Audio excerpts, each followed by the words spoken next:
شروع اللہ کے نام سے جو نہایت مہربان اور بے حد رحم والا ہے۔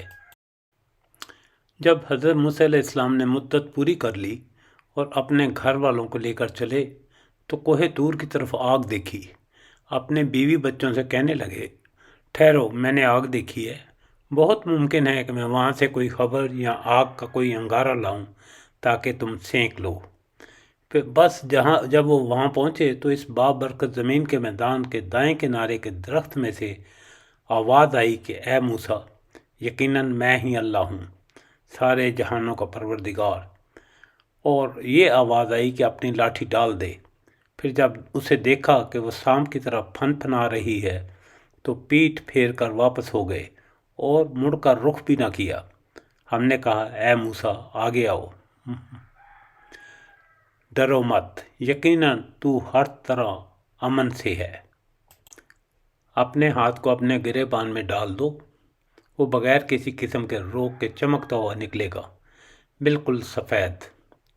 اور خوف سے بچنے کے لیے اپنے بازو اپنے ساتھ ملا لے۔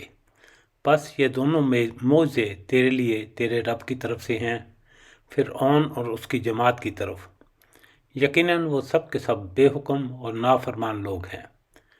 موسیٰ علیہ السلام نے کہا، پروردگار، میں نے ان کا ایک آدمی قتل کر دیا تھا، اب مجھے اندیشہ ہے کہ وہ مجھے بھی قتل کر ڈالیں، اور میرا بھائی ہارون مجھ سے بہت زیادہ فصیح زبان والا ہے، تو اسے بھی میرا مددگار بنا کر میرے ساتھ بھیج کہ وہ مجھے سچا مانے۔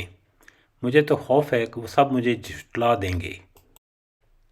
اللہ تعالیٰ نے فرمایا کہ ہم تیرے بھائی کے ساتھ تیرا بازو مضبوط کر دیں گے اور تم دونوں کو غلبہ دیں گے، فرعونی تم تک پہنچ ہی نہ سکیں گے، بسبب ہماری نشانیوں کے۔ تم دونوں اور تمہاری تابع داری کرنے والے ہی غالب رہیں گے۔ پس جب ان کے پاس موسیٰ علیہ السلام ہمارے دیے ہوئے کھلے معجزے لے کر پہنچے تو وہ کہنے لگے، یہ تو گھڑا گھڑایا جادو ہے، ہم نے اپنے اگلے باپ دادوں کے زمانے میں کبھی یہ نہیں سنا۔ حضرت موسیٰ علیہ السلام کہنے لگے، میرا رب تعالیٰ اسے خوب جانتا ہے جو اس کے پاس ہدایت لے کر آتا ہے اور جس کے لیے آخرت کا انجام اچھا ہوتا ہے، یقیناً بے انصافوں کا بھلا نہ ہوگا۔ فرعون کہنے لگا، اے درباریو، میں تو اپنے سوا کسی کو تمہارا معبود نہیں جانتا۔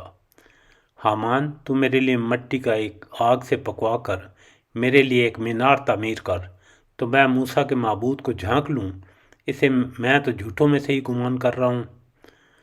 اس نے اور اس کے لشکروں نے ناحق طریقے سے ملک میں تکبر کیا اور سمجھ لیا کہ وہ ہماری جانب لوٹائے ہی نہ جائیں گے۔ بالآخر ہم نے اسے اور اس کے لشکروں کو پکڑ لیا اور دریا برد کر دیا۔ اب دیکھ لے کہ ان گناہ گاروں کا انجام کیسا کچھ ہوا۔